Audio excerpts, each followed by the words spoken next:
পেরিয়ে গেছে 18 ঘন্টারও বেশি সময়, তবে এখনও জ্ঞান ফেরেনি। বরিশাল থেকে ঢাকায় আনা হয়েছে চরমোনাই কওমি মহিলা মাদ্রাসার শিক্ষার্থী রিমা আক্তারকে। শুক্রবার রাতে মাদ্রাসা থেকে মুমূর্ষু অবস্থায় উদ্ধার হন তিনি। ঘটনার কারণ নিয়ে তৈরি হয়েছে ধোঁয়াশা। হুজুরে নাকি বলতেছে ও নিজের ইচ্ছায় লাভ দিয়েছে।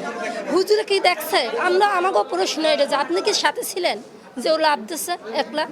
বলছে যে লাভ দিয়েছে, আসছে। এখন ও জায়গাতে আমরা তো উপস্থিত ছিলাম না। একটা মেয়ে দেখানো বেনি বা পাকানো, সে ভাত খাইব ওই টিমে, বেনি সে কেন লাভ দেবে? পরিবারের দাবি, গেল 5 মে নাজেরা বিভাগের এক শিক্ষিকার বিরুদ্ধে 3 পাতার একটি লিখিত অভিযোগ তৈরি করেছিল রিমা। সে কারণে তার ভাইকে ডেকে শাসানো হয়েছিল। পরে রিমাকে নির্যাতন করা হয়েছে বলে অভিযোগ স্বজনদের। ওরা পরশুদিন আমরা আনতে যাবো এই প্রোগ্রাম, হ্যাঁ, কালকে ও অ্যাক্সিডেন্ট করে ভর্তি করি। তারপর বলছে যে ও অ্যাক্সিডেন্ট করছে, আপনি আসেন।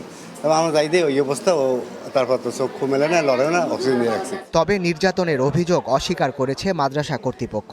এখন মেয়ে তো বড়, আমরা তো প্রথম ভাবছি মানে ছোটো মেয়ে, মানে 8-9 বছর বা 7-8 বছর ছোটো কোনো মেয়ে পড়ে গেছে ফাঁক দিয়া, কিন্তু পরে দেখি তো আমরা তো বড় মেয়েদের সাথে দেখা করি না কোনো জায়গায়। তদন্তের পরই ঘটনার রহস্য বেরিয়ে আসবে বলে জানিয়েছে police. Desk report, star news.